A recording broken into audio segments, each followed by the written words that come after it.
what's coming up. Now, the argument that's made by bankers, by lawyers, by accountants, and by every professional that has ever handled money stolen from South Sudan is that it's just that, it's a professional service. We look at a story that has been the talk of town in this past week, the Profiteers by Africa Uncensored, and also look at how now the story has developed in terms of reactions. Kwa kawaida habari tunapata kwa TV ndio, lakini kuna upungufu, ile tunasema kuna upungufu. Ni kama kuna vitu fulani mnabania. Naweza kusema mimi naishi na news na tena nalala na news na amka na news. We had asked a few people what or if they still regard mainstream media as a main source of information. When's the last time they watched news, and if not, why?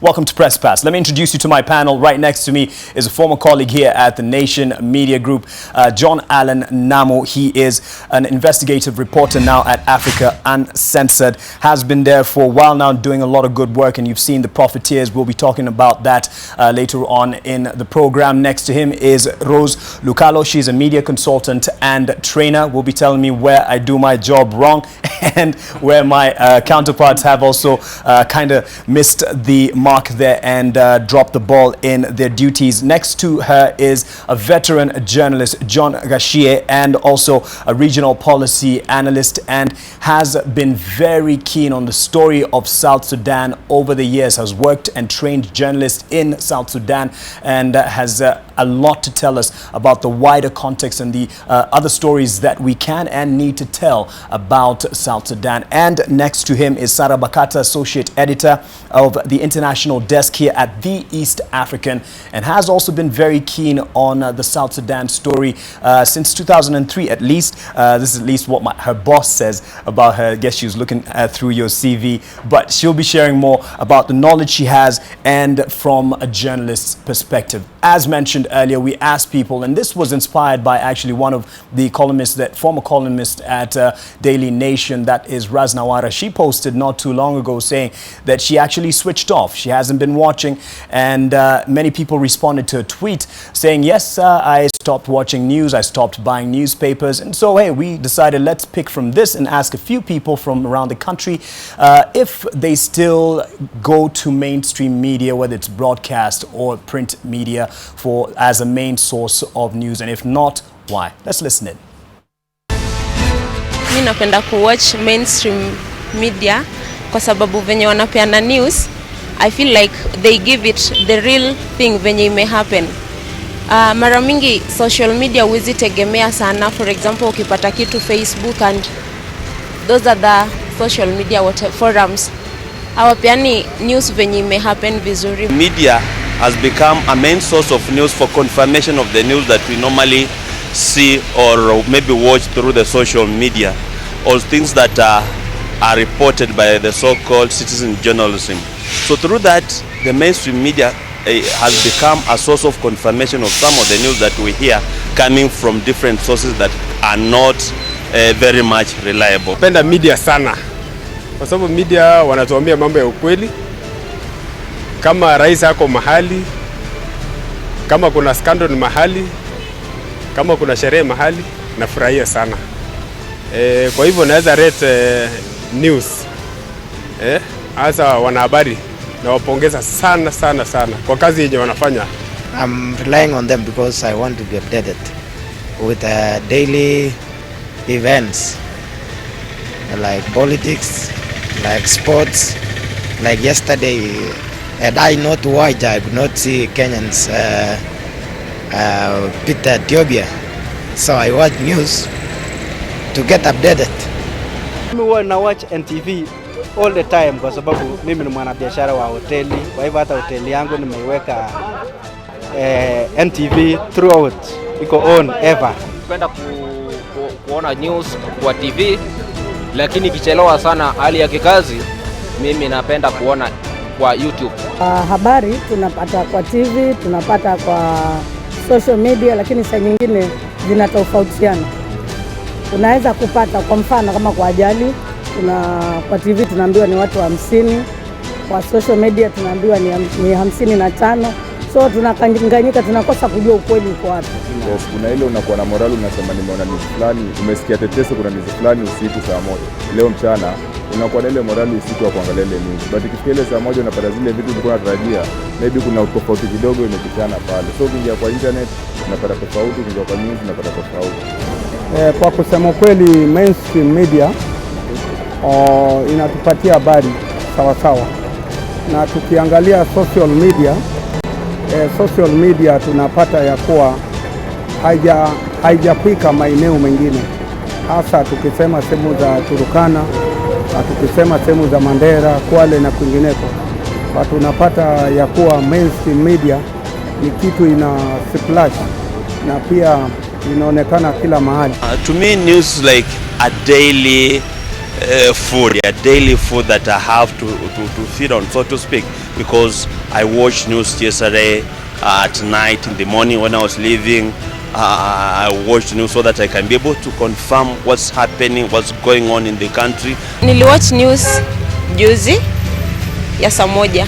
The last time hata ni saa hizi tu nimetoka nje na iko on. Yeah. Last niliwatch ile ilikuwa accident. Sasa nikawatch walifanya kazi mzuri. Naweza kusema mimi naishi na news na tena nalala na news na amka na news. Thank you.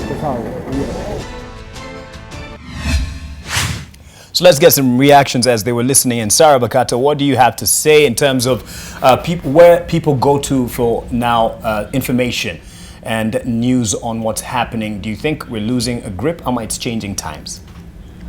I think clearly different people have different perspectives of what they want. Yes. If you rely or if you think you find yourself in a position where social media is working for you, that is where they will go. And not necessarily these days that you have a group of people that have to go and watch news on TV. No, they don't. They follow what's in their WhatsApp groups. People are moving to their niche groups. Yeah, who's giving them what is breaking? And they actually choose. There are people who tell you, I don't watch politics. So news to them is anything else that's happening outside politics. What is business news, what is entertainment news, and what is that? And clearly not from mainstream media. We don't carry a lot of entertainment news per se. The one that tells you Kanye West just landed in Uganda, you won't get it on NTV as breaking news, but you'll get it on Pasho, you'll get it on Facebook, you'll get it on Twitter, and that's where guys will go. So clearly people are going where they want to go, and I think that's a good thing because you can't bundle people together in one instant. Everybody has finally found a way to get what they want to know. Yeah, and perhaps, Bwana John Gashia, as you tell us now, if you watch a bulletin every day and read the paper on a daily basis, do you think the consumption and the sources that people consume our news from has changed and it's inevitable? I would say that perhaps that we are going through a process of people trying to understand news and their tastes. Okay. And also news, whether it fits in what their worldview is all about and their interests.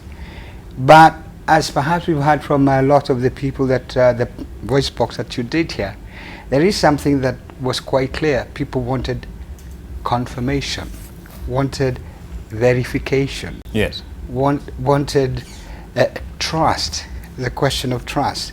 But as my colleague here perhaps will say, there is audience segmentation, but the need for legacy media to provide what it does best in terms of verification, confirmation, trust, and sources. There is still, the social media cannot compete, and I think there is still a role for legacy media. Okay. Yeah. And Rose, as you train people, and of course you're encouraging them to get into new media or new modes of getting to the audiences, but the mainstream media perhaps has an opportunity, as he's mentioned there, of verification and confirmation, so the audience will still want to look to us for the credible information. Yeah. I mean, I think it's something that all media houses are grappling with, is the changing patterns, the changing models of business, of reaching audiences. And we have to admit it's a time of flux. But I think also we're living in the information age where people are inundated. There's a lot of information, and we're almost in an information on state 24 hours. Whenever you're awake, information is hitting you, and it can be tiring.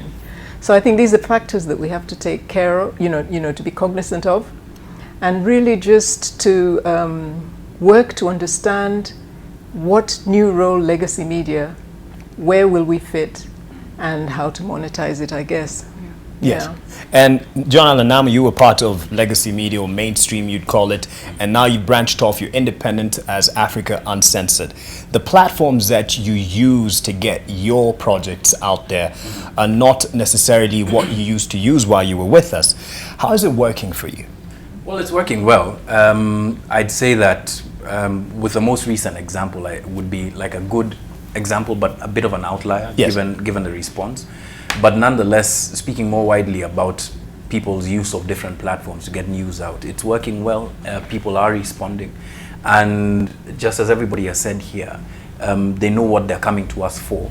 They know what they won't get. And I think we ought to be comfortable with that, knowing that there's a specific need that we're addressing. And that we can't be all things to everybody. I think that age has kind of gone. Right.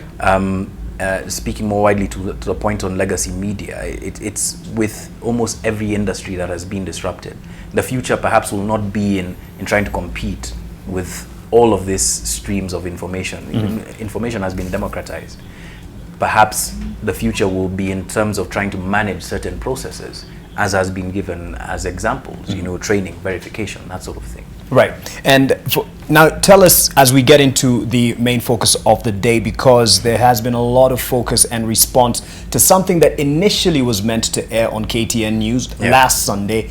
Last minute, they changed their minds. And you can tell us as much as you can right now why that was resorted to in terms of the reason they gave for not airing the Profiteers.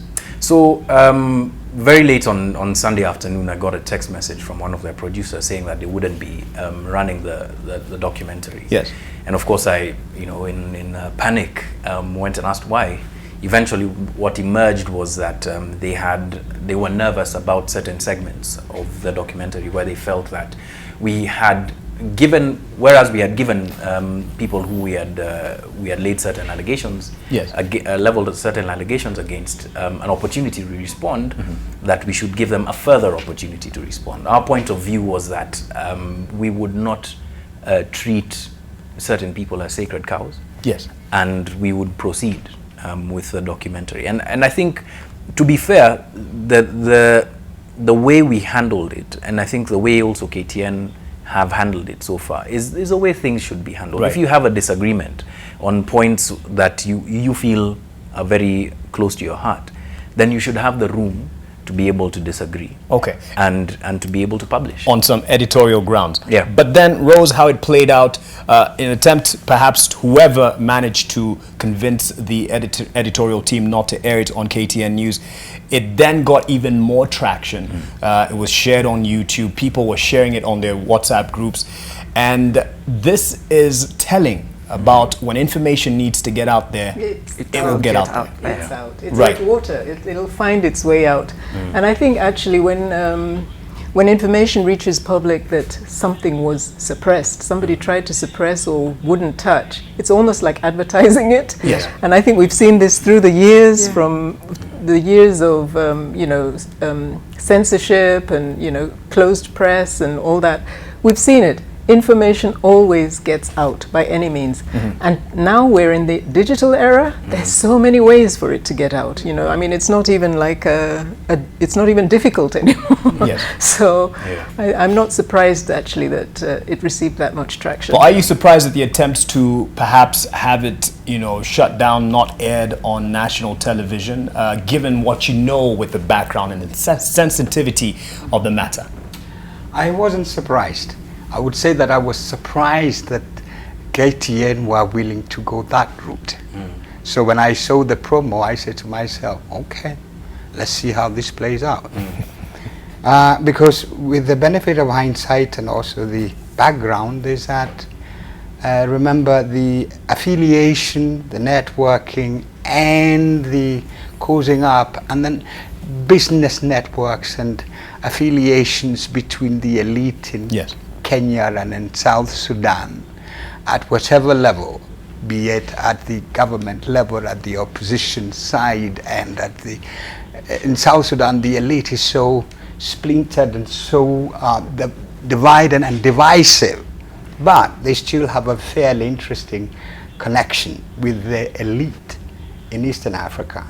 And the leadership here. And that's what I say, the elite in Eastern Africa. And Kenya is in Eastern Africa. Yes. Yep. And Kenya, and the Kenyan elite is quite deeply embedded. I mean, it's engaged and involved and partisan and beholden to the South Sudanese elite, and it's up here to the neck. Right.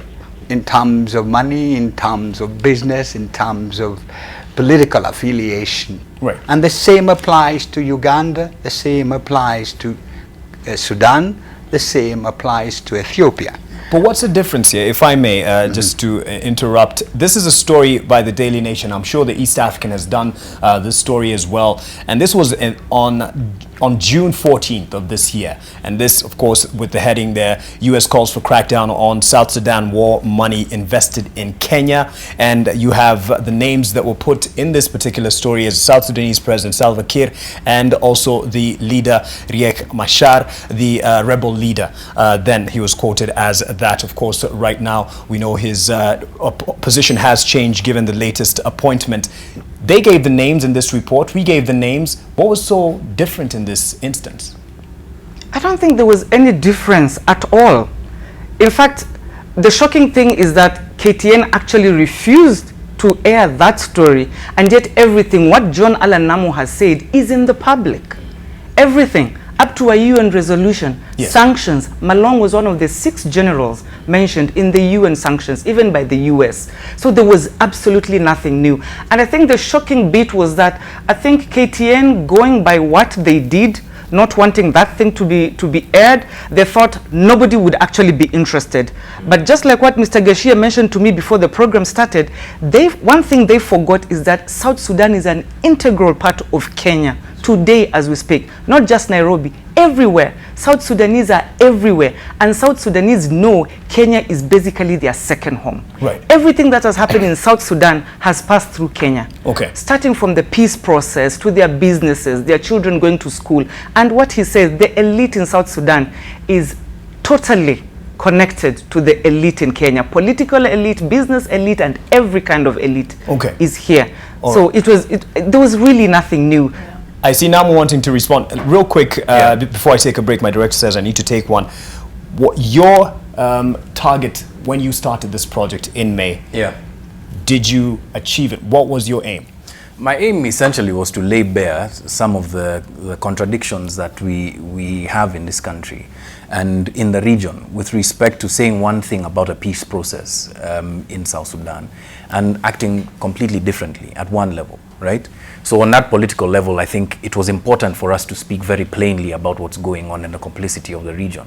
But let's face it, the humanitarian crisis in South Sudan, much as we are intertwined and our histories are shared, the humanitarian crisis had become something that when you watch it on TV, people's eyes glaze over because it's South Sudan. Again. They've been at war for this number of years. It's another situation just like Syria. And that's a sad thing about being bombarded with the same pictures of just a serious unfolding humanitarian crisis.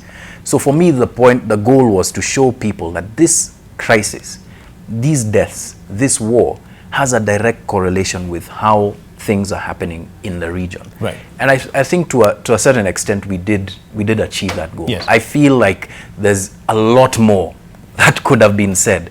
And if you speak to any regular South Sudanese person who's kind of tuned into what's happening, or any Kenyan or anybody here on this panel, they'll tell you that there's a lot more that we could have said, a lot more. And that's what we want to get into, even with the focus on in terms of the benefit of the context and the background that we have here on the panel on the story on South Sudan, but also the reactions, whether threats that have come your way, lawsuits, dare I say, and as well as the other interviews that have been carried. We've seen that one on Citizen TV. That was yesterday, Sunday Live with Jeff Koinange, and there's a lot of response about how that went out there and how it played out, whether it was a sanitization attempt. We'll see, given the responses that we'll get here, and as well from your views as we follow the conversation. Stay with Press Pass.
For you go knocking for it.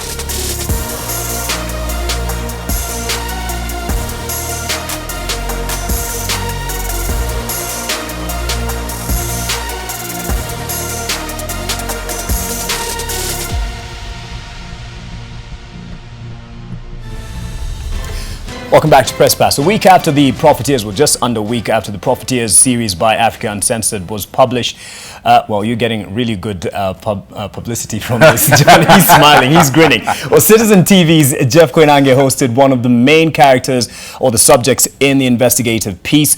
And we cannot air the full length of the Sunday Live interview for obvious reasons, but credit where it's due, that's where it's from, with the former South Sudan Chief of Staff, Paul Malone. Part of what he said was, with the allegations leveled against him, no one reached out to him to get his side of the story. Let's follow this. I'm here to see Bwana Malone.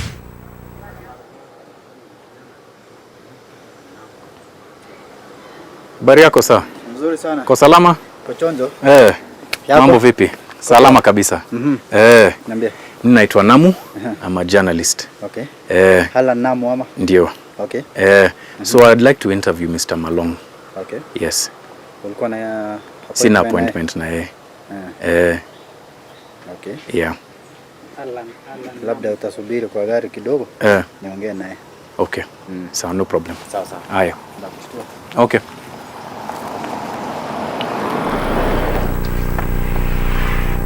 Yes, mzee. I'm sorry, mkubwa hayuko available sahi. Maybe you book an appointment maybe some other day. Can I leave my number for me to be able to? No problem. 2 weeks after my first visit to his home, I went back hoping to deliver this letter with my questions to Paul Malone and interview him. It is because I wasn't able to get an appointment with him that I have written this letter. So all I want is to deliver this letter. I own my contacts are on there. You can respond about. You just do this. Write your contacts somewhere. My contacts are on the letter. My responsibility stops at this gate. Yes. I just want to be clear that you understand that. Yes, I understand. All right. I understand. Okay, fine. I understand. So what I will do, tapitisha hii barua chini ya mlango. You don't have to pick it up. Someone will. But my responsibility has now been As now. Mimi nakuelezea mzuri. Wacha Mr. Malone atoke meeting. Tumbe your contact aongee na wewe. You know you cannot force whatever. I'm not forcing you to forcing you to read the letter. A lot of people have been looking for you. It wasn't very difficult for us to find you. Well, I'm here. I'm very simple here, but I think nobody have tried to reach me. Yeah. He would have got me. Yeah.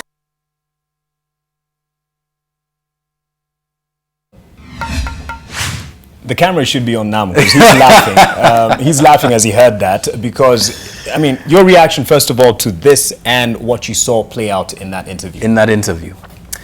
Okay, well, I think it's really obvious that I made an attempt to go and speak to Mr. Malone twice. I tried to get his contact information. I spoke to the guards at the gate, and they flatly refused. What happened after that second time, which the first person who came out to speak to me is one of the people who guard him. The second time I was met by someone else who was also in that, the group of people who guard him. During that second time, what I didn't mention is when I went to the gate, there's a bit of a window there, and I saw Paul Malone sitting outside there, outside just next to his guards. His guards were playing cards, right? Yeah, but anyway, I made the attempt to try and speak to this man. And get his side of the story. Get his side of the story. So, you know, I don't want to throw shade, but you can tell what the subtext of that question was by Jeff when he asked it. And I think, well, let me just leave it at that. Right. You know, people can judge for themselves. You put the clip side by side, people can judge for themselves. Well put, John. Yeah. And to you, Rose, you watched the whole interview, the entirety of the interview, and also you watched the three-part series, The Profiteers, I believe. Yeah. And following the reactions to this and where the story is right now, are we doing justice to it? I was a bit surprised at the interview yesterday because I think as a journalist, what you did with The Profiteers raised a lot of questions. There's a lot of substance in there that could have been followed up on. Right. And I would have expected some of those questions to come out in that interview, if nothing else, you know? And very, very lost opportunity, a big lost opportunity. I mean, considering that it's supposed to be hard to track down these people, although some people can find them, you know? I think, I'm hoping that we will expand this conversation, because I think in one of the documentaries, Owino of IEA raised the issue that the reputation, the risk that to the reputation of Kenya is really, really being damaged. It's beautiful the way that you exposed the Sudan question, but we've also had the same issue coming up with Somalia, gun running, with charcoal, with piracy in the Indian Ocean. So many issues, and Kenya just seems to be at the center of this, and it seems to be an easy place where people can disappear. Conduit nation. And the police, I'm sorry, I don't understand why they're unable to investigate. I don't know why they have to be prompted. Right. You know, I don't understand how our police force works. Okay. Initial reactions to what you saw, and then we can, as she says, expand this. I was intrigued, but rather, I wasn't surprised that it was handled in that manner. Yes. I was perhaps only worried why that particular station and why that particular person and the manner in which the questions were asked. And I was to a large extent left perhaps wondering, was this, and could this have been a hatchet job? Right. Could this have been an attempt to kind of sanitize it, or perhaps give General Malone an opportunity to kind of cleanse himself, if at all he is soiled? And again, for me, knowing what is going on in South Sudan, right, for me it was a grotesque attempt at sanitizing the tragedy that is happening in South Sudan and the level at which the elite who include Malone, who include the young tycoon. Yes. I felt really angry that we could isolate what is happening in South Sudan and have a young fella telling us he's wearing a shoe that is $10,000 US and that he has a watch that is $100,000 and that his wealth is on account of Jesus Christ. And I said, I would rather meet that Jesus Christ if he can give me that kind of money. Unfortunately, yeah, the whole thing perhaps captured the intensity in which the South Sudanese elite has captured the elite in Kenya, the elite in Uganda, the elite in Sudan, and the elite in Ethiopia. Okay. And this in itself exposes the Kenyan elite, that they talk about neutrality. They are not neutral. Yes. They are engaged in appeasement. Yes. They are appeasing the characters. And I want to get to that. And they are accomplices to what is happening. Accomplices to South Sudan. And they cannot hide behind diplomacy and sovereignty when that thing is going on in South Sudan. Yeah. They have no legs. Kenya brags of being one of the main mediators in this whole process. But that's a tragedy. Yes. And we'll get to this conversation. Sarah, perhaps to be devil's advocate, he says the mere fact of the brag right there of the tycoon, he calls himself a tycoon, that, he has this amount of money just goes to show how much, the elite are comfortable here and well protected. And perhaps it did serve the purpose of showing how bold they are to live their lives here with the monies and the proceeds that they enjoy. If Namu managed to access Paul Malone, let's say if it happened, would we expect Malone to say, yes, what you say is true? Of course not. In fact, let me just add on to what Gashia said. When you watch that clip of Malone, and then you tend to think, oh my God, we all know what is happening in South Sudan. And this is the guy sitting right there and is telling you, I made my money from Jesus Christ. Absolutely, there's no difference. And first of all, in fact, let me go back and say, yes, when the interview begins and Jeff asks that question, like, you're here, I found you. I think that is what lawyers call leading questions. So clearly, it's not Jeff who looked for that guy. Malone looked for Jeff to come and say what he wanted to say. Anyway, moving on swiftly, the young tycoon checks in somehow and tells you how he made his money. And then you sit back and say, what is the difference between those two South Sudanese guys and the Kenyan elite and the Kenyan politician? We've seen people come on that program and say the same. I made my money like this, I made my money like that, and everyone in the country knows that's a lie. Yes. That is not how you made your money. We know how you made your money. We might not be able to prove it, but we know you did not make your money the right way. Okay. Anyway, so moving on, John Allan Namu has done the story the way he has done. Jeff has done the story the way he has done. I know people are quite angry and they're saying, how dare Jeff do such kind of a story? But I think there's a silver lining. Yes. These guys have come out. They've crawled out from the woodworks, wherever it is they were hiding. Finally, they are out. So now everybody knows they're in Nairobi, they're in Kenya.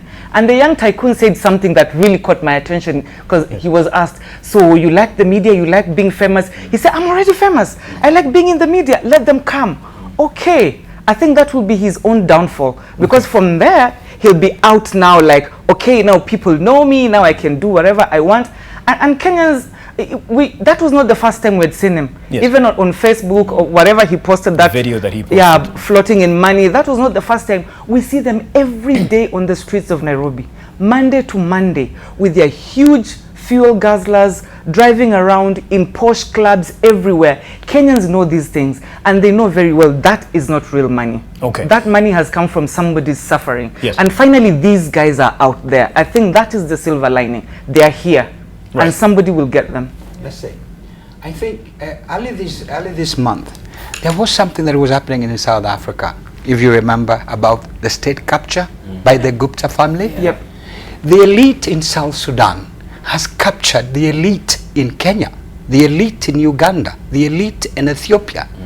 And put it this way, they have something, they put it very bluntly, they say they come to Kenya for R&R, rest and recreation, because they are in South Sudan in a hardship area. If you ask any of the international NGO people who work in South Sudan, after every 3 months they come out on what they call for R&R, rest and recreation. Yeah. Now the elite in South Sudan, they go out to Uganda, Kampala, they come to Kenya, right, for rest and recreation, and that is they come here to really shed off the little bit of hardship that they've gone in South Sudan, having a good shave, and perhaps having a chance to meet Jesus Christ with $10 million out here. and also, listen, when Malone, immediately he fell out with Salva Kiir, he was stuck in a place called Yeril, in the lakes. And there was a lot of interesting issues to have him come back to Juba, and then he was kept under detention, under house arrest for a long time, until they felt they brought him under control, and then he went via Khartoum, and then he landed in Nairobi, ostensibly Nairobi Hospital, ostensibly to have a check-up, because the poor man was just about to die of whatever it was. Never mind. And then the man is there, right, and sitting out there and saying he's just a poor man. But all you needed to do is to find out who of the elite in South Sudan, right across the board, in the opposition, in whatever opposition that you want to think about, the Salva Kiir group, they all have property either in their name or with their people out here. They have their mistresses, their wives, second wives, and what have you. They meet at the tribe, they meet at different places, and indeed the Kenyan elite, and we want to put names and what have you, the Kenyan security, the intelligence, they know where these people are, they know where they meet, whom they meet, where they meet, and they do it openly. Then we are looking at the Kenyan banks, you're looking at the Kenyan companies, you're looking at the Kenyan transporters and what have you. So for somebody like the police spokesman to say the UN sanctions are there's a UN sanction, and to have even this Babu Namwamba give you round the corner, all right, what we are saying is this, is that Kenya cannot ignore what's happening in South Sudan, and they can only ignore that at its own peril. In terms of security, in terms of violence, in terms of business development, and that Kenya cannot look the international community in the eye and say they are not part of what is happening.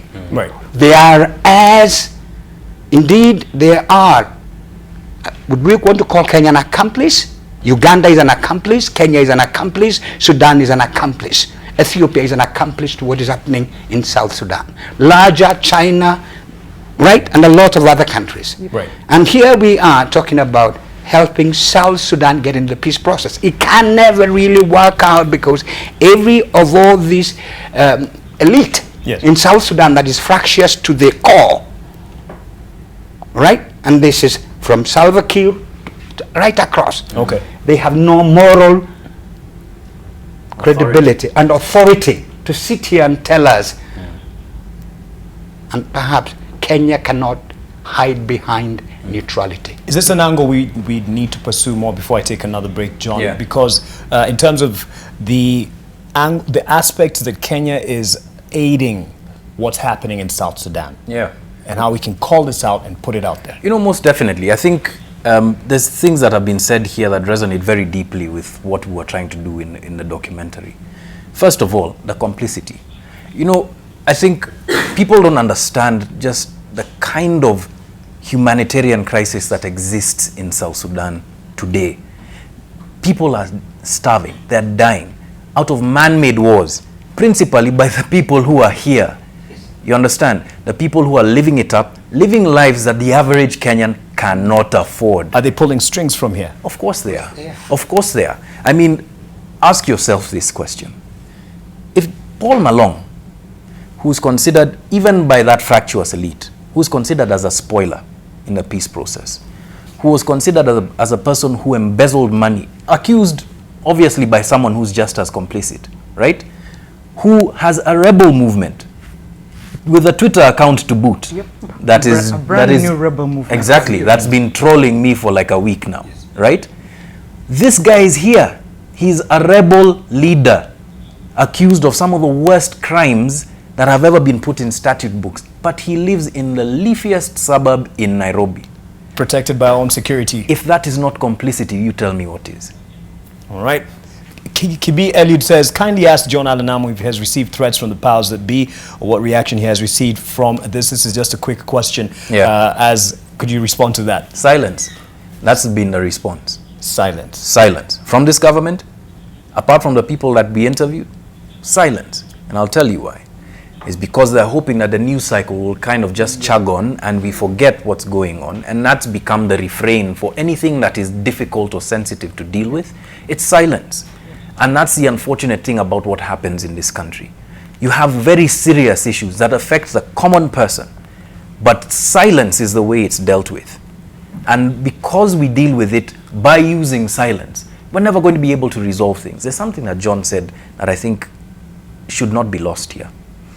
If the elite are able to move their money in illegally and legally, what is to stop a person who is poaching from moving his money the same way? A person who has ill intent for this country, terror, to move their money in the same way and to destabilize this country the same way. You see, it's such short-sighted, blinkered thinking by our elite because they're so engorged. You understand? They're so complicit that they don't realize that they are hanging themselves along with us by creating these loopholes and having a very narrow understanding of what their role in South Sudan is supposed to be. Right. Yep. You understand? That's the bigger problem here. But silence, long story short, is how this has been handled. And that short-sightedness is why you got the answer you got from Mr. Owino. Exactly. Because basically he was telling John Allen, there's no complainant. Who is the complainant? That was basically what he was telling him. Exactly. But of course there is a complainant. People are dying in South Sudan. Yes. And what Rose has pointed out, our financial system credibility, our political system credibility. The word here is credibility. What credibility do we have? And here we sit in IGAD. We're supposed to be, as he says, the neutral, the one that can push for a peace process, the one that is always hosting people. We're supposed to be the objective voice. We are not. Absolutely not. We are very complicit in what is happening. Absolutely. The bigger story to follow here and the wider picture that we will pursue, hopefully in this last part. Time goes by. I'm actually a spectator as I follow this conversation. Keep tweeting, keep reacting. We'll be back shortly.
Because quick reactions, people are following this conversation. Malik Oyondi Otiende, you say, hey John, congratulations, good job, keep up, good us of the space. Okay, I know and understand you. You said it was hard for you to work in a traditional newsroom. All right, I don't know exactly what that was about. Kachwanya, you say, how do you guys expect the government, which has stolen everything from the health to education to Eurobond to NYS, to stop stealing from happening in South Sudan? You forget that the so-called Kenya elites have stolen multiple times than what is going on in South Sudan. And onto something else, Gadhara, you say, please don't beat about the bush. It's obvious that Koinange Jeff is in the business of laundering reputations, not journalism. Also, where did he do the interview? How did Lual Malong happen to drop in during the interview just to deny the parentage? In fact, that's another aspect, because many are asking, is this the case, as pointed out in the Profiteers, that he is a son to Paul Malone? That is, and he kept saying it a lot, I am Lawrence Lual Malone, your junior. Is he the son of Paul Malone? And it is important to follow through with this and see if there is an connection. My name is Lawrence Lual Malone Yor. Lawrence Lual Malone Yor Jr., aka Young Tycoon, one of the African youngest billionaire. But if he's the young tycoon, his father is king. Paul Malong Awan, also known as King Paul in South Sudan, is widely known for his immense wealth. The implication was you were the son of General Paul Malone. No, I'm not the son of General Paul Malone. I mentioned in the video, and every interview that I done with media, okay, with local media or international media, I mentioned my name. When you go and watch the video, I say Lawrence Lual Malong Yor Jr. My dad is Lual Malong Yor Senior. Then I became Lual Malong Yor Jr. And I mentioned in the video. Yeah. I'm not using the third name of Awan or Anai. Right, you're just your father's son. Yes. But this is not your father. No, it's not my father. Malong is not my father. Are you related to General Malone? No, we are not. So why was it assumed that you were his son swimming in money? I don't know. But I'm not his son. Why are they his son? They are not. Okay, if people are accusing me that I'm his stepson, why is not really son? They are not swimming in the money. General, when you saw this young man swimming in the money and they assumed it was your son, He did not say he's my son. But I did not say he's my son. Today I found the people who say Lual is my son, and these are the people I will pursue them. You're going to take action against them? Yes, immediately. John, you're taking notes there. I know you have it all in your head here. Yeah. The response is, what do you have to confirm the relation here? Let me just put it in context for you. This is the first time that he's denied that he's Paul Malone's stepson, right? Every other interview that I've read, and I've spoken to people who asked him that question directly, whether he's a son, and he said stepson, right? Every other interview that he's done, these ones that he's saying and that he's denied, he has admitted that that relationship exists, all right? Including a Newsweek article that was published in 2017, including an article done by the Sentry in the War Crime Shouldn't Pay report, where they spoke to him, all right? So it's very interesting that on this one occasion where Paul Malong Awan is supposedly under fire, that Lual Malong Jr. comes to the aid of Paul Malong Awan to be able to clear the air about this. So, well, I mean, this really isn't evidence per se, but go to his LinkedIn page. You know, there was something that was circulating, right? I had gone to it earlier, and it's clear. What was the importance of, sorry to cut you short, but you can continue, the importance of bringing this Malong Yor Jr. To this whole story and giving a linkage? You see, for me, the image of a person swimming in money, all right, the symbolism of that is incredibly powerful given where South Sudan is, all right? The symbolism of that, and then the connection to a person who is a war crimes who's been accused of all sorts of war crimes, yes, is incredibly important to be able to contextualize just how far removed the elite are from the problems of the common South Sudanese person. Ask anybody whether education is succeeding in South Sudan. Ask anybody whether public health care is succeeding in South Sudan, all right? And then ask them why Nairobi Hospital is a favorite for the people who are the elite there. That for me was one of the more important points. Also, even though this didn't come out, it's been widely reported that there are some connections that he has used in the past, quoting his relationship to Paul Malone and his relationship to Salva Kiir, right? To be able to access all sorts of benefits. He supposedly got his wealth through mining, right? And the mining sector there. If I remember correctly, one quote from some of the reports that have been published is that, he doesn't even have to go through the public tendering process, right? He gets it automatically. But yeah, I mean, see, he was asked the question yesterday, how did you get your money? All right, and apparently Jesus blesses Lawrence Lual Malong more than anybody on this panel, right? Where was the follow-up question to that? You're wearing $10,000 Jimmy Choo shoes, and it's Jesus Christ? I don't doubt the power of God, yes, right? But come on, Again, to get to the aspect of having to pursue the story further, he won't talk to John Allen Namu. Perhaps maybe now he will, but he'll talk to Jeff. And Jeff, in his wisdom, brings him on to talk about his wealth. And yes, as he said he'll follow up with a conversation. But perhaps even as an interviewer, he wanted deliberately to have him put out a ridiculous comment such as that, which is now the talk of town. Right. Right. In terms of bringing out information. Well, I mean, are you a journalist or are you an entertainer? Okay. I mean, a journalist, if you purport to be a journalist, you have a very specific job to do. And that is to get information that is of interest to the public out, answer questions, clarify situations, make things make sense for people.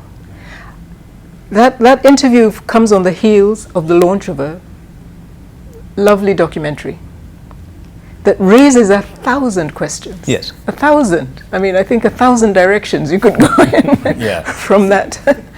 And not one question that clarifies or answers anything, I mean, even as simple as, his existence here. What is he doing here? What does he do? How does he survive? Why isn't he there? What's his thought on what's going on there? What's his contribution? What about the allegations to all that? None of that. I mean, one of the denials that I felt particularly pained by when watching that documentary, or watching that interview, right, was the denial about rape. Was a denial about rape as used as as a weapon of war. How many? Can you imagine how callous you must be to sit down and deny that women, thousands of women from different parts of South Sudan, including some of the women who we spoke to for this documentary, had to go through not just like one episode of rape, but repeated episodes, becoming sex slaves to rebels and to soldiers from the SPLA. Yeah. But the person who was at the head of that says, what rape? And let me get to that point, because, and you can respond as well. As part of that interview, General Malong said, and I quote, "If the crimes committed occurred while I was chief of staff, it was because I was under instructions from the commander-in-chief." It came out. That's not a defense anymore. It's not. Nuremberg dealt with that in 1945. It's not a defense anymore. I think the international ICC criminal court has also said that. Yeah. And I think the nearest we can get to that is in Rwanda. Do you understand? Yes. In Arusha, the second area that kind of passing the buck upward does not work is in Cambodia, right? And what is also happening is in Syria right now. But let's talk perhaps. let's give Malone the benefit of the doubt. The benefit of doubt. Perhaps Jesus Christ is also with him there now. I'm saying this because I thought I've never had a grotesque statement affiliating it to God, and I thought if that is the way to whitewash this and that it was allowed to pass, you made a joke about that, and I felt that we were never told what does this young man do. The only thing we were allowed to hear from him is that he lives at the Serena and he occupies a presidential suite and he pays, is it 12,500 a night? And you allow that kind of a person, that public, and you let him go scot-free without pinning him down, as my colleague is saying. You would have pinned him down. So, and he said he's 30. And he said he has this notoriety of being Africa's youngest billionaire. Donald Trump Jr. And he makes that. And you let him get away with that? Really? How callous can you be? And how perhaps, amoral can you be? Now, but perhaps let's put this in context. South Sudan, we cannot wish it away. That's one. Two, if we were to wish the security, economic, social dimensions of the South Sudan conflict and the impact it would have on our country, we are going to have, if South Sudan the peace does not return, we are going to have a second Somalia. And a lot of people don't seem to get that. And that we are going to have a second Somalia to the north, where we are talking about oil. We have the Ilemi Triangle, we have the Turkana, we have the related kin in South Sudan. We have that Karamojong area. And then let's put it down very clearly. There are more than 10 million small arms circulating in South Sudan. Those guns could find, and some have found their way into Kenya. There are more than at least 300,000, perhaps the latest about 140, that have come into Kenya. And if the situation deteriorates further, they are coming. What you don't seem perhaps to see is a cross-border security dynamics. Right? And we've got KDF in Somalia, isn't it? And the president said they're still there to stay. Right. Remember, we've had Kenyan troops serving as in the peace units, and then there were these issues that they came back. Kenya has not really gotten back. Kenya burned its fingers, if you remember. And the President Kenyatta was very upset about that. But of course, we were thrown under the bus, isn't it? And Kenya took the beating out of this. Now, if South Sudan peace process collapses and it continues, we will be drawn in. We cannot afford to be neutral. We cannot afford to be disinterested. We cannot afford not to engage proactively and be properly engaged in South Sudan. That South Sudan is a sovereign state, granted it is. But what happens in South Sudan will come to haunt us. Somalia, we played along. You guys, I think you could remember, we had Siad Barre, right? And we had the late President Moi, isn't it? And we played along, and Siad Barre came out here, and 10 years later, we are dealing with the issue in South Sudan. Because we have the Somali question, right? We have the Ilemi Triangle question. We have the Kenyans on the border. So South Sudan, we cannot. Yes, and there's a wider story here, Sarah, when we're talking about those who benefit from the instability and actually are interested in keeping it as such. How do we tell this story? And it's not going to be just visiting the IDPs. As John has said, people have actually kind of gone numb with the figures of people dead or forces are fighting at it again. September it happened. people have gone numb with such stories. How do we tell the story further to actually put it out there? There are people who are benefiting from this state, right, as it is. I think John Allen already touched on that. I think on the third part of the Profiteers, yes, when he deals with the issue of wood, teak wood being taken out of South Sudan. There's a whole chain from South Sudan. So he was posing as a businessman from Kenya, from yes, South Sudan, through Uganda, through Kenya. Those logs, they are not going to be flown out of Uganda. How do they make their way out of the port of Mombasa? How do you drive all the way from Uganda to Mombasa and you want to tell me nobody in Kenya knows about it? And this has not happened just with South Sudan. It has happened with Eastern DRC. Exactly. There's this case of gold getting lost somewhere here. And even gold, we're just being too much. Tea and coffee and other things get lost on the way to the port. Yes. How has this come about? The same complicity that we are dealing with South Sudan, all these things have just flown in back to Kenya. Yeah. So the things that we are doing to South Sudan, now we are doing to other countries, and we are doing them unto ourselves also. We've killed all our forests, now we are doing it in South Sudan. So this is the way we are going to do the story. First of all, we do with what businessmen, what are people going to buy in South Sudan? Is it being taken out legally? How are people making their money when somebody tells you, I have a business in South Sudan? Unfortunately, the story of the late Monica, the lady who was murdered here, what exactly was she doing in South Sudan? Right. She was what, an interior designer? What are you designing in a war-torn country? In Juba, for example, how many offices are there to do interior design? I mean, these are questions that we do. There are so many Kenyans there. What are they doing? And Uganda, Uganda, by the way, has exploded with real estate. Something that Kenya went through about 10 years ago. Yes. Now it's in Uganda. Yeah. Right. All the money is ending there. Who are these people? Who is buying this land? Right now in Kenya, nobody can afford housing. Not even a single apartment block. Why? Because of money from South Sudan. Yes. Those are the stories we need to tell. Yeah. Yes. To you, Rose? And if I can add to what Sarah is saying, I think follow the money, but also I think we need real collaboration in telling some of these stories. You know, the story is out there. John Allen has told a bit, but I love that you used the Sudanese journalist. Yeah. They have bits, you know, the Ugandans have bits, you know. We need to unite all these, and that requires that we stay on point. Don't, like John says, people are waiting for the cycle to change, the news cycle.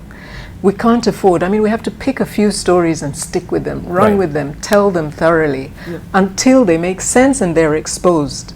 But if we just let it go, it'll be playing to the gallery. Yeah, playing into the hands. Speaking of follow-ups, there's those who you mentioned in the third part there, and two actually who were fired, who were, you know, top in the military in Uganda, and they were helping out in this teak business, and they, in terms of bringing them to account, are you going to follow through with this, or is there no way? The banks that we have here, I saw at the last part that there were some statements where the banks came out to speak and say, you know, just to clear their side of the story.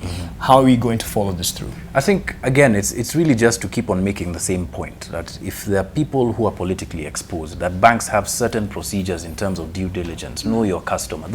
They have the procedures to be able to follow this through. What they lack is sometimes either political will or turning a blind eye almost, you know, saying that, look, we're offering a professional service. Yes. You understand? So it's a transactional service, and banks operate in a certain way. But given the kind of environment we are in, you cannot afford to be amoral like that. You have to understand what the implication is for your business to some people who you will never meet, never know, who will not bank with you. That's how the world is connected in this day and age. Why do we talk about conflict minerals? Because people wearing them in Belgium or wherever now understand the connection between those diamonds that they're wearing and the conflicts that they're supporting. Now Kenya has to become involved in that, and businesses have to start taking more moral stands towards things like that. Because at the end of the day, as John very eloquently explained, we are south of South Sudan, all right? We're east of Somalia, all right? Congo is just a country away, okay? If we start continually supporting these kinds of conflicts or being or ignoring them, then those chickens will come home to roost. And it is the responsibility of businesses that operate there. It's a responsibility of business people that operate there to start thinking more about what the bigger picture is and not just about profit. Yes. Yeah. And speaking of profit, I mean, someone might say, and I have to put it out there, was Namu working for an agent in terms of bringing this out? Malone pointed out, I know people who want to, you know, either besmirch my name or, you know, taint my name, and they're working with him. I know who they are. I mean, the motivation behind this story, if you can just clear the air. Okay. Yes. Very simple. Last year, thereabouts, Peter Moy was killed, right? Peter Moy is a journalist. That's the first time that I started to take a very active interest in South Sudan. Samuel Dong, who was an activist and a journalist here, was kidnapped from Nairobi, all right? That also piqued my interest. And then seeing, not just seeing the kinds of things that Kenyans see every day, versus the kind of lives that people are living. That is what piqued our interest. Now, to make it clear, I think because the question often leads down to how are we funding? Yes. We have a pot of different funders from different donor organizations. The reason why we went to different funders to be able to fund some of our work is so that none of them we can be beholden to none of them in terms of our editorial line and the line that we take. All right. So they fund some of our costs. We sell other parts of our content to, you know, media houses. For instance, KTN News. Exactly. For instance, KTN News, we've worked with the BBC before. So that's how we support our work. That's how we fund our work. And remember, the name of our organization is Africa Uncensored, not Kenya Uncensored. So we have ambitions to tell stories about Africa and important stories about Africa. Yes. And I think for Paul Malone to make that accusation, fine, let him make the accusation. Yes. What do they say in court? He who alleges must prove. Let him prove it. Right. Let him prove it. But I've told you, I have absolutely nothing to hide with respect to how I was able to pay for that documentary. And you stand by this story. I stand by my word till the day I die. I stand by it. Yes. And if he has someone who's saying that he's behind me, I'd like to come and look, because the only thing that's behind me are my family and God above me. Not the Jesus that... not the Jesus who's in me. that Lawrence mentioned. Exactly. You've mentioned something. Yeah, go ahead, Rose. I think just to put it in perspective, that is an argument that we've heard forever. Whenever you do a story that challenges the status quo, you're working for foreign masters, you're being paid to do the stories, you know, I mean, it's not even it's not even original. You know? So I don't think it should stop us. I think as journalists, you stand by your conscience, you know, you stand by your conscience and your country and the good of the people who you call your neighbors. Okay, you know? And just real quick, because we need to wrap up on it. John, he's mentioned a word, proof, and we're not just calling out South Sudanese or any other international or, you know, foreigners who are in the city who are rich and living lavish lives just for the heck of it.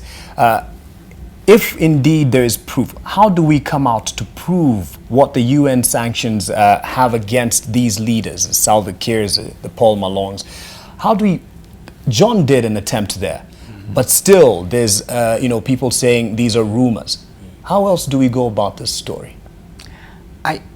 Perhaps, Mark, this reminds me of a long time ago when there was supposedly sanctions against apartheid regime, and you remember, and I think you also remember that there were all these people out there trying to justify why they're dealing with South Africa. That was the Western world then, and they supported that until then. It didn't make economic sense.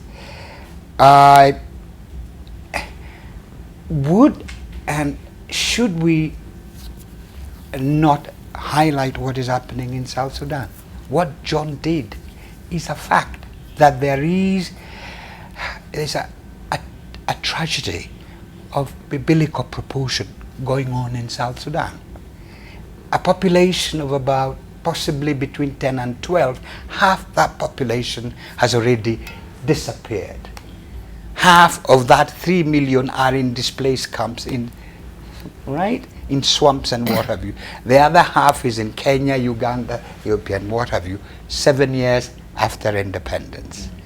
The elite of South Sudan, right across, be they the opposition, the new opposition, the Malone, Salva Kiir and what have you, they all belong to one group. And then they fizzled out, and it's a very incestuous relationship. And allies change and they move and they regroup all the time, right? So, do the people of South Sudan deserve that? Certainly not. Can we, as a country, shut our eyes to that when we have very cynical elite that has no qualms in playing the people of South Sudan as, you know, puppets and what have you, and cannon fodder? And is Malone the most decisive or the most notorious? No, it's just one of them. Is Riek Machar the most notorious? Certainly on the scale of 1 to 10, yes. Is President Salva Kiir failing in a scale of 1 to 10? Yes, he's failing. Is the elite in South Sudan, of whatever manifestation, they have no, you know, democratic credentials. Right. Forget about them telling us that they are fighting for democracy. They are all power grabbers who have not. And I think for me, this reminds me again of Angola. I think you can remember. Reminds me of Mozambique. Yep. Right? Isn't it? Yep. And it reminds me of Uganda until 30 years ago, isn't it? And then we have Somalia. And where do we come in as a country? Now, Kenya Commercial Bank, Equity, Cooperative Bank, Britain, UAP, they have opened their subsidiaries out there, isn't it? It is only this year that they have started making small little profits, isn't it? For the last 4 years, they have not. But when they went out there, you could bear me out, they were making some fairly substantial profits. Yeah. There are more than at least 150,000 minimum Kenyans in the whole of South Sudan working at different levels, right? They're there, and they need to make a fast back out there and come back, right? So what is happening is that the elite in South Sudan is holding the Kenyan elite and the Kenyan people working in South Sudan as hostage. That you'd say anything, we will throw this Kenyan. You had the idea of the Kenyan police here rounding up some Southern Sudanese that supposedly, and that was backtracked immediately. Right. So what I am saying, Mark, is that for Kenya and the Kenyan media and the Kenyan elite, we cannot keep our eyes off South Sudan. We do that, we are going to pay. And we have Somalia. And if we cannot see what is happening in Somalia, that we will pay, believe you me, Mark, we shall. I hope then we can make a determined decision that we will not be part of that. Because it is in our interest, security, economic, social, political, and stability. If South Sudan is safe and what have you, we will have it better. All right. To Saran, your commitment as associate editor at the international desk for the East African, in following these stories and others in the region. First of all, let me comment. Let me say that John Allen Namu did a very good story. And for anyone to come out to insinuate that he did it at the behest of someone is quite insulting. Not just to him, but to the entire profession of journalism in Kenya and anywhere in the world. George Clooney and the Century Group did a similar report. Who was paying George Clooney? Or why wasn't he equally asked, at whose behest are you doing all these investigations and making all these accusations? Yes. None whatsoever. So why John Allen Namu? Is it because it touched a raw nerve, too close to home, or something of the sort? Yes. And then another thing, let's go back to the interview there and say, when General Malone says nobody was raped, I almost actually cried.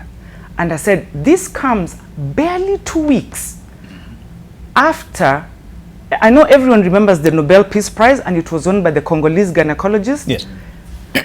A week earlier, a South Sudanese doctor was given the highest award by UNHCR called the Nansen Award.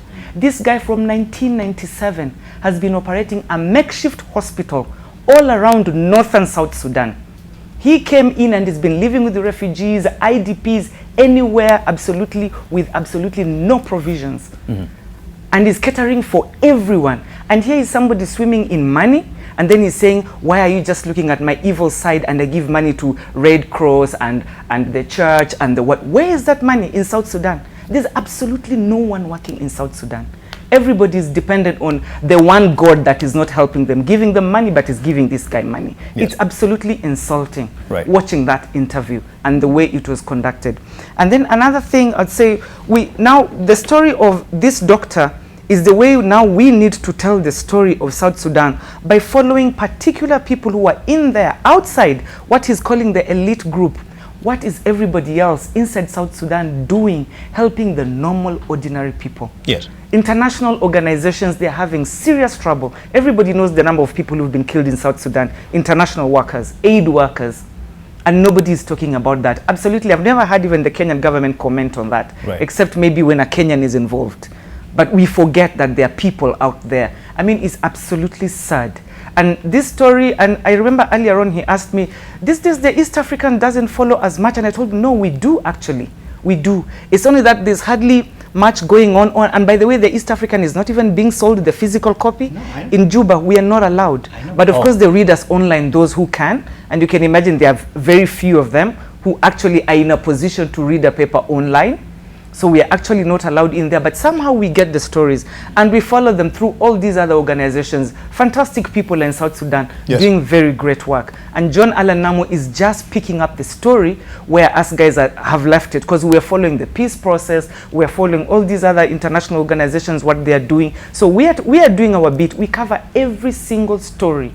And we even follow up with the peace guarantors and Kenya as being part of IGAD. Yes. You know, everybody knows. In fact, I think all of you know the Ugandan academician, Mahmoud, what's his other name? Professor. Yeah. Yes. Recently, he did a New York Times opinion piece, and he says the serious problem with South Sudan and why there'll never be peace is because if it is being left to the African Union, being led by Ethiopia, because everything is being signed in Addis Ababa, and Khartoum, and IGAD, and Kenya and Uganda pushing, there'll never be peace. Never. Why? Because everyone has a piece. Everyone wants a piece of the pie, which is South Sudan. So how do I go in there and try to make everything right, where that is where I'm eating? It will not work. Absolutely not. And these are the stories we are looking to. We say them in piecemeal. We say them in very many stories. Yes. Like this has happened. But maybe eventually we do need to tell the bigger story. You guys, we connect the dots. Right. This is what is happening.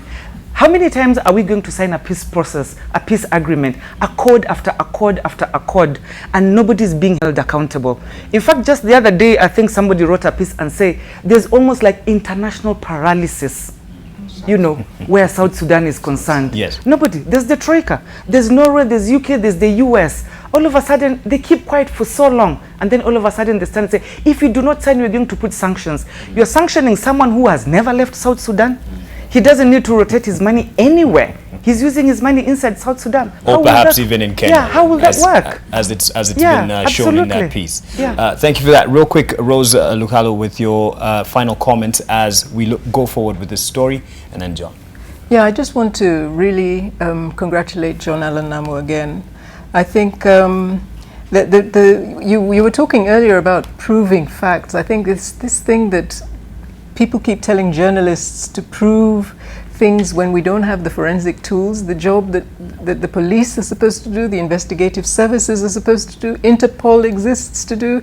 I mean, they are armed, they are equipped, they have access, and that you're expecting a journalist to be able to prove to you that bank accounts are linked when you don't have access to the banking system and Yes. etc. I think is absurd. I think we live by the role of being the first cut of history, not the last. and the dots are filled in progressively as we go on. So I don't think that we should be discouraged. I don't think we should be dismayed. I think we stick with our job, and history vindicates us. We should keep going. John Namu, where can your work be found? Many people have been asking about the Profiteers, where they can find it, and your perhaps commitment moving forward. Okay, so our work can be found on most of our work is audiovisual, so it can be found on our YouTube channel, which is Africa Uncensored. You just go there, subscribe, and you'll be able to get notifications about the kind of work that we do. We're also on Twitter at AF Uncensored, same handle for Instagram, as well as our website, www.africauncensored.net. Now, in terms of our commitment going forward, I think, let me put it this way. We are a small company. We are a few people, but we are a team that is committed to telling these stories and telling them as truthfully as we can. Yes. I think that's the best kind of commitment that I can give in terms of the work that we have today and the work that we have going forward. The South Sudan story is a tragic story, but it's also a story where even in that tragedy, you will find hope. I was very inspired by a lot of the people that I met, including Joseph Lagu, who's an investigative journalist there. This guy he was run out of his country for writing an editorial about unknown gunmen who had been killing people in South Sudan. And his colleague was killed. His colleague was killed. He continued working as a refugee. The kind of determination and grit that takes is something that I don't think a lot of people interact with, and so it's very humbling to see that. Okay. Our commitment going forward essentially is to continue telling these stories, telling them as truthfully as possible, speaking truth to power, and doing so on behalf of the public interest, which is what our commitment is. But as regards South Sudan, I'd like to thank everybody for watching the Profiteers. You can keep sharing the story and the responses, and it's not really about us per se having been a conduit for this story, as has been said on this panel. Many people have told different parts of this story. I think what we ought to do is now to keep on telling this story and to keep on connecting the dots as well, and that will require the collaboration, not just people here, but also people online, people anywhere who have some nuggets of info. Right. Yeah. And you'll still give Paul Malone an interview if you're still seeking that? I would be happy to. I would be happy to give him an interview. John Allen, thank you so much for your time and the work that you do there, Africa Uncensored, with your team. Thank you, Rose Lucalo, for your wisdom. And as you keep watching, you, of course, are very honest with your views in terms of what we do. And John Gashie, veteran journalist, of course, and on matters of the region, quite an expert. Thank you for your thoughts and your time. And Sarah Bakata here, my colleague at The East African, thank you for that. And yes, indeed, we'll continue following through with what The East African is doing and connecting the dots for the bigger picture for the region and the continent, indeed, as you have been following this up. And just real quick before we go, we have to have the international radar. Now, the US President Donald Trump has vowed severe punishment for the Saudis if evidence arises proving that they had a role in the disappearance of Jamal Khashoggi, a journalist who was known to be a critic of Riyadh and U.S. President Jamal, Jamal is alleged to have disappeared on October 2nd after visiting the Saudi consulate in Istanbul. On its part, Saudi Arabia has said it would retaliate to possible economic sanctions. The word sanction again comes up, taken by other states over the case of the missing journalist.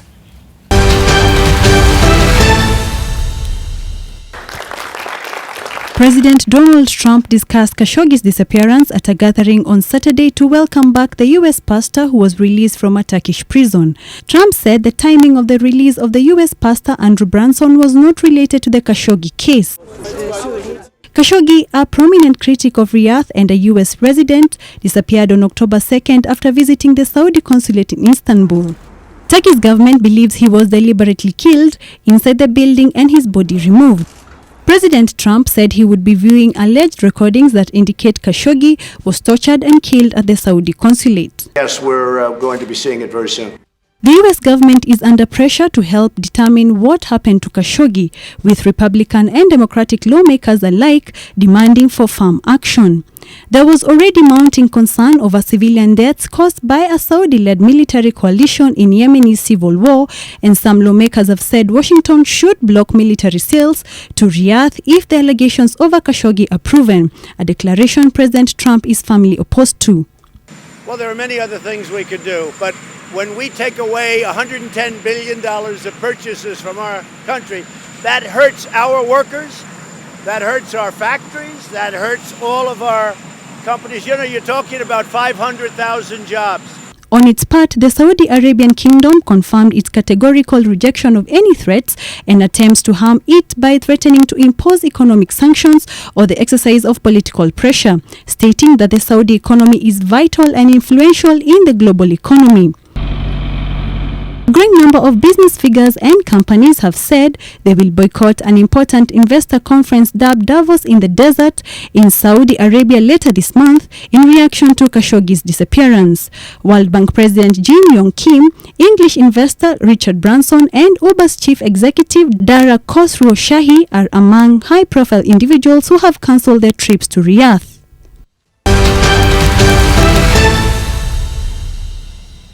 Quite a story with international impact and attention. Just one journalist, but the impact and the focus it is getting, given even what they're considering the sanctions internationally, economic sanctions. Hopefully that won't carry the day, and indeed there will be justice and they'll get to the bottom of this and what really happened to Jamal Khashoggi. And again, I really appreciate the panel that was on tonight. You really did enjoy the conversation, and there's a lot you guys need to go and follow up. I'm not too sure if John She is on Twitter, but there's a lot for you to follow up online.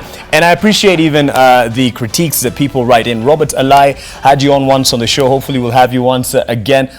This press pass, you say, is one-sided. I support John Allen Namu on this, but the show tonight is so one-sided that even Mark Masai is committing the same crimes he's accusing Koinange Jeff of. He is not constructively and objectively engaging his panel. Same perspective in the whole panel. Well, I appreciate your response, and Beatrice Ndenya says something that I would echo. When crimes against humanity are being discussed, I don't know how one expects the discussion to be two-sided. And I respect how John Allen Namu has handled this. This is not one to, mudsling or even call out any other journalist in terms of the work that's done out there. It's about the facts. It's about the stories, and it's about what he's interacted with over months. It's not my work here to make anyone in the tradition or in the business look bad, Jeff Koinange or anyone else. We discuss stories and we discuss what we can do better, and that, I believe, has happened on this panel. I learned a lot as I was listening. I was more of a viewer here, and I appreciate your time.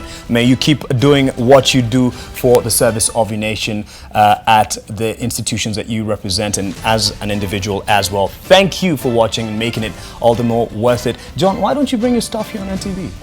I'll leave you with that one. Keep it NTV. Good night.